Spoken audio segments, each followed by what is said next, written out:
All right, let's dive in. Today we're looking at the Hunters AD 1492.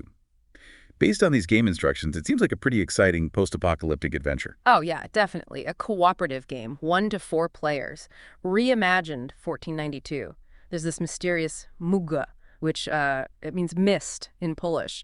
It's transformed the whole world. Ooh, a mysterious mist. I like it already. And we get to be hunters, battling enemies, completing missions, all that good stuff. But 60 in-game days to do it all. Sounds like we got to be efficient. Definitely. Every choice matters. Every day counts. It really adds that pressure, makes you think strategically, even for simple things. So, okay, it's 1492, but not as we know it. What's it like living in this world with the mist everywhere? The game calls this the Adrodzini, which translates to Renaissance. So there's this sense of hope amidst all the chaos. Imagine familiar landscapes but shrouded in mist, survivors and settlements venturing out only when they have to for a bit of silver. It's all about survival, rebuilding. Wow, that's a great visual. So how do we actually navigate this world? Is there a map, a compass, something? You use Cardi Mapy, map cards, basically. Think of them as regions on a world map, each with its own challenges and rewards. But it's not just picking a spot and going. You gotta roll Koshi or Journey dice. That determines if you hit a Drogi, a road card. That adds a twist to your trip. So even traveling has some randomness to it. What kind of twists are we talking about here? It could be anything. Random encounters, sudden events, maybe even finding valuable stuff. It keeps you on your toes, right? Got to be able to adapt. And get this, the Drogi, they have different difficulty levels. Like level I might be easier, but level 3, that's where things get tricky. And it's all tied to the map areas too. So the further you go, the riskier it gets. Really starting to feel like a survival situation now. But before we go too far, let's talk about our hunters.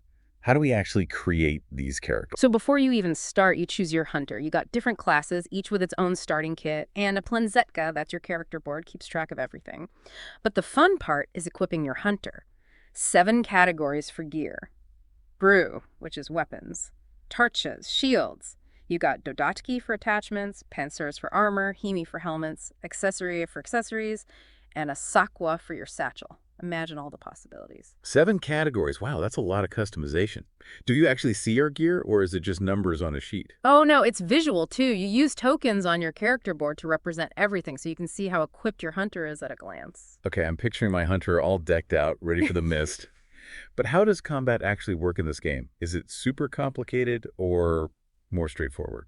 It's strategic, driven by dice. You roll your Kurchiataku attack dice against your target's defense. The more successes you roll, the more damage you do. Okay, rolling dice, calculating damage, sounds familiar. But gotta be a twist, right? Something to make it unique. There is. It's called the Złota Zasada, the golden rule. If you roll a 1, it's always a hit. Roll a 6, always a miss, no matter what other bonuses or anything you have. Oh, interesting. So even the best hunter can get unlucky, and even a beginner can get lucky. Keeps things exciting. But wait, is there any way to, reduce that risk? Well, that's where strategy comes in. The Hunters has different types of attacks. Rise is melee, Distansoi is ranged, and Magic Sisney is magic, obviously.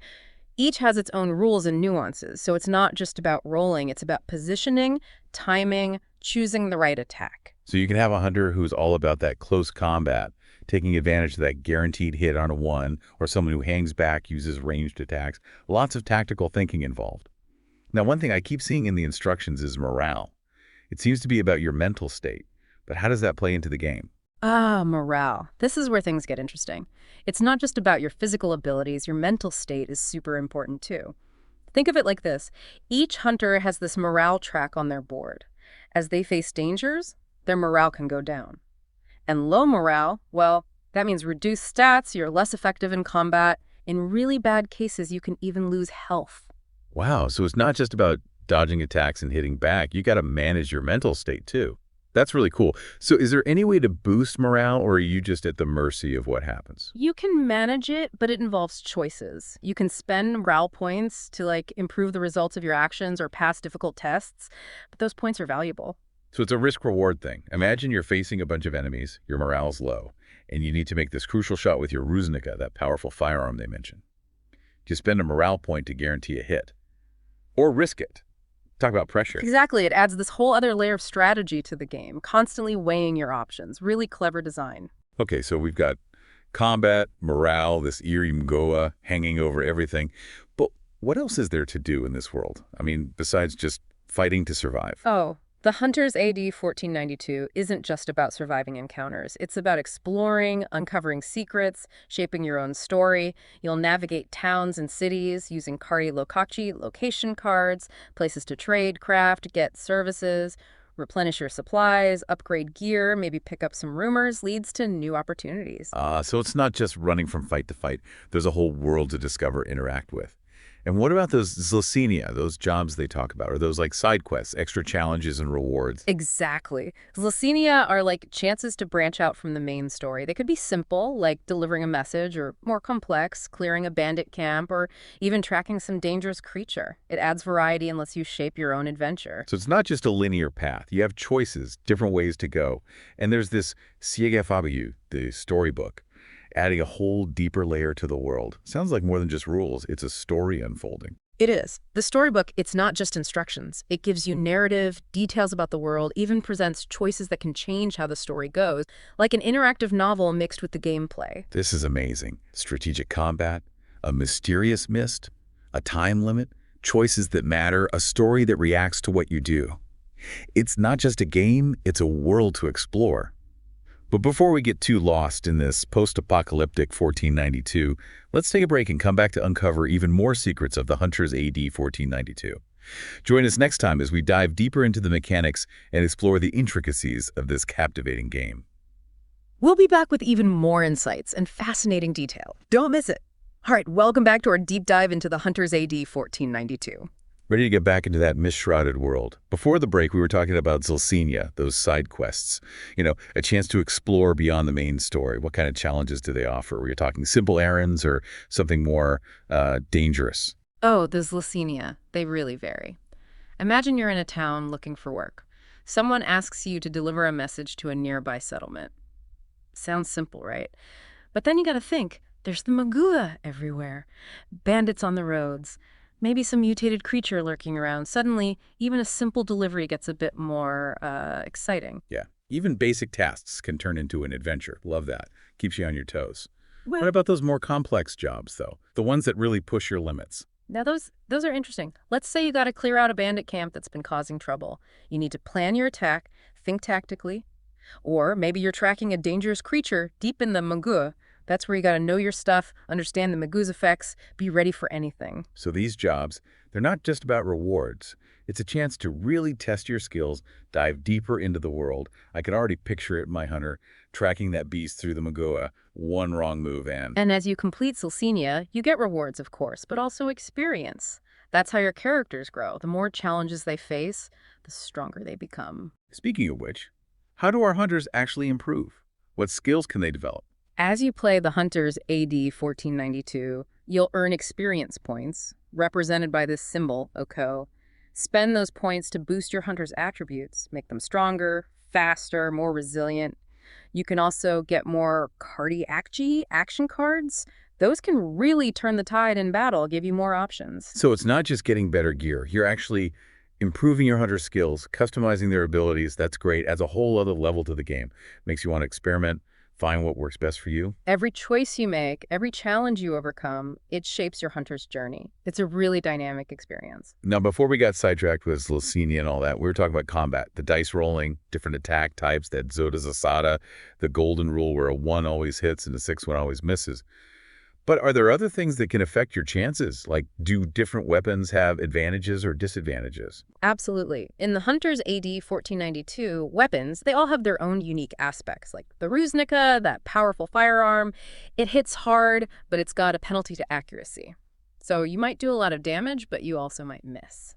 So there's a trade-off. You got to think about more than just raw power. What other interesting weapons or features should we know about? Well, there's this quality called przyzbieżaka, which means piercing. Some weapons or attachments have it. Basically, it reduces the target's defense. Really good against heavily armored enemies. So if you're up against someone with thick armor, a weapon with przyzbieżaka, it can bypass some of that protection. So it's not just about hitting hard, it's about hitting smart, understanding your enemy, exploiting weaknesses. Speaking of enemies, we briefly mentioned the different types: Humanoids, Potwory, Demony, and Mgła. Can you tell us more about these creatures? What are they like? How do we prepare to face them? Each enemy type brings its own challenge. You got to adapt your strategies. The humanoidy, or humanoids, those are probably the most familiar. Bandits, raiders, human enemies. But don't underestimate them. They can be clever, well-equipped. So even fighting other humans, you got to be careful. Think tactically. Yeah. What about those more monstrous creatures, the Potwories and Demonicides? Those sound a bit scary. Now, those are something else. Potwory, monsters, basically. They've been twisted by the Muga. Often they're super strong, tough, or have weird abilities. Hulking beasts, strange creatures, lurking in the shadows. And then you've got the demonicized demonic beings. They embody, the darkest aspects of the Muga. Powerful magic, terrifying attacks. Facing them, you need more than just strength and skill. You need courage. Wow, so it's not just a physical fight, it's a mental one, too. You got to be ready for anything. And then there's these Muga, the shapeshifters. They can take on different forms, hiding in plain sight, waiting to strike. They can be anyone lurking in a crowd, then suddenly, bam, they reveal themselves. Talk about paranoia. They add a whole other layer of uncertainty, right? You can't just trust what you see. You got to be observant, trust your instincts. The Hunters AD 1492, it's like every encounter, every step you take, there's danger. Makes it thrilling, though. Survival isn't just about being strong, it's about your wits, being adaptable. You got it. You have to read the signs, anticipate threats. Okay, I'm hooked. This game sounds amazing. But before we go charging into battle, let's talk about those Carty akcji, those action cards. We've mentioned them, but how do they actually work? What kind of options do they give you? The Cardi akcji. They add this whole strategic element to combat and a bit of unpredictability, too. They represent special actions, reactions, abilities, things your hunters can do during a fight. So it's not just rolling dice and hoping for the best. You can actually influence what happens. What kind of actions are we talking about? Let's say your hunter's about to get hit, a really bad hit. The right Cardi akcji could boost your defense, maybe even let you counterattack. Or if you're facing multiple enemies, some cards let you hit multiple targets at once. So you could use them defensively, offensively, strategically, like a secret weapon or a bunch of them. Do all the cards do the same thing, or are some more powerful than others? That's the beauty of it. Some cards are simple, others are super powerful. And as your hunters gain experience, they get access to even better cards. So you can really customize your approach to combat. The more you play, the more options you have. Nice. But let's shift gears a bit. We've talked about the Mgła visually, how it hides things, how it creates these strange creatures. But how else does it affect the world, the gameplay? Is it just a visual thing, or is there more to it? Oh, the Mgła is more than just a visual effect. It's everywhere, shapes everything. Think of it like a living thing. This force of chaos and corruption, it's seeped into the world. A living thing. That's a bit creepy. So it's not just fog, it's something more sinister. How does that affect things? Well, the Mgła, it's not always the same. It moves, grows, shrinks. Sometimes it covers whole areas. It can actually change the landscape, create dangerous areas. Imagine you're walking through a forest, but the trees are all twisted and weird, dripping with this strange stuff. Okay, now that's just creepy. So the Mgła is actually changing the world, making familiar places strange and dangerous. Does it affect the hunters themselves? Definitely. It can drain your stamina, make you weak. It can even cause hallucinations. Makes you more vulnerable. You gotta be careful, plan your trips, make sure your hunters are prepared physically and mentally. Going into the Mgła is a real risk then. High reward, but high risk. You can't just wander in unprepared. So you're not just fighting creatures, you're fighting the environment itself. Exactly. The Mgła is like another character in the game. It changes things, forces you to make tough choices. This is so cool. But we've only touched on the Mgła. I feel like there's so much more to discover. But before we go too deep into that, let's talk about the world in general. We've mentioned towns and cities, but what about the areas outside those places? The wilderness. Out there, beyond the walls, it's all wilderness. Forests, mountains, swamps, ruins. And of course, the Mgła is everywhere. Beautiful and dangerous at the same time. Resources are scarce, predators are out there, and the Mgła is at its strongest. Sounds like a real test of survival. What kind of challenges are we talking about? Imagine walking through a forest, but the trees are whispering secrets, their branches trying to grab you, or you come across ancient ruins, maybe there's treasure, maybe there's something dangerous lurking inside, or you're climbing a mountain, the wind howling, goos all around, you can barely see where you're going. Every step could lead to something amazing or something terrifying. You got to be ready for anything. And don't forget, the Mgła is stronger out there. Its effects are worse, the creatures are more savage, and its secrets are harder to find. Only the bravest hunters go out there. This world is incredible. So much detail, so many possibilities. But before we get too lost in this wilderness, let's take a break and come back to delve even deeper into the secrets of the Hunters AD 1492.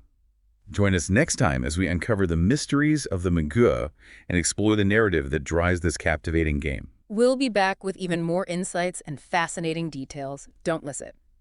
Okay, welcome back. We've explored this world, fought creatures, dealt with Mgła, but what's the overall story? What are we actually doing in this game? So in the Hunters, the story is this mix of set missions and stuff that just happens as you play. There's this Siaga Fauji, the storybook. It guides the main plot, gives you all these details about the world, lays out the missions, what you got to do, the challenges, and all that. So you're not just wandering around randomly. There's an actual goal, a reason for all this? Right. But here's the thing. The Siaga Fauji, it's not just a script. It gives you choices. And those choices actually matter. Like, imagine there's this struggling settlement. Do you help them, even if it slows you down? Or do you focus on the bigger mission, even if it means those people might suffer? Ooh, tough decisions. So it's not just about winning fights. It's about making choices that affect the world, the story. It really makes you think about the consequences. I love that. It's a really smart design. And it's not just those big choices. You also get these Cardi Fabu story cards that pop up and change things, new challenges, new information, maybe even new opportunities. Keeps things interesting. Story cards, that's cool. So it's like the story changes every time you play based on your choices in these cards. Yeah, exactly. That's one of the best things about the Hunters AD 1492. It's this mix of strategy and storytelling. Every playthrough is different. This is awesome. So many possibilities. Yeah. But wait, there's still that whole thing about permanent character death, right? Does that mean the story can just end if you mess up? The stakes are definitely high in the Hunters. Death is always a possibility. One mistake could mean losing a hunter. Then you gotta adapt, figure out what to do next. Maybe even make some hard choices about how to continue. Wow, intense. It really makes every decision feel important. Speaking of which, what's the main goal in the Hunters? What are we ultimately trying to achieve? The big goal is to finish the final mission. Save humanity from, well, from the Mgła. It's not just about surviving, it's about pushing back, reclaiming the world, restoring hope. It's a story about fighting for something bigger than yourself. That's pretty powerful. But can you even defeat the Mgła? I mean, it's everywhere. It's like a living thing. What does winning even look like? That's the question at the heart of the Hunters AD 1492. The game doesn't give you easy answers. It makes you think about what victory means. Maybe it's not about destroying the Mgła, but about controlling it, learning to live with it.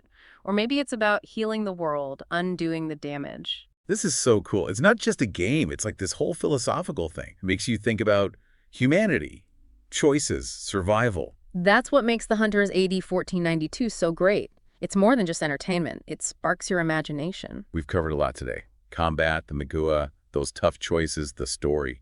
It's clear that the Hunters AD 1492 is more than just a game. It's an experience that stays with you. A world where every choice matters, where hope is fighting against the darkness. Well, I'm ready to gather my hunters and start this adventure. Face the challenges, make those choices, uncover those secrets. Sounds like you're ready. Remember, every choice matters, and the fate of humanity is in your hands. And that's our deep dive into the Hunters AD 1492. We hope you enjoyed exploring this world with us. And hey, why not try it yourself? See what choices you'll make, what story you'll tell. Until next time, keep exploring and keep diving deep.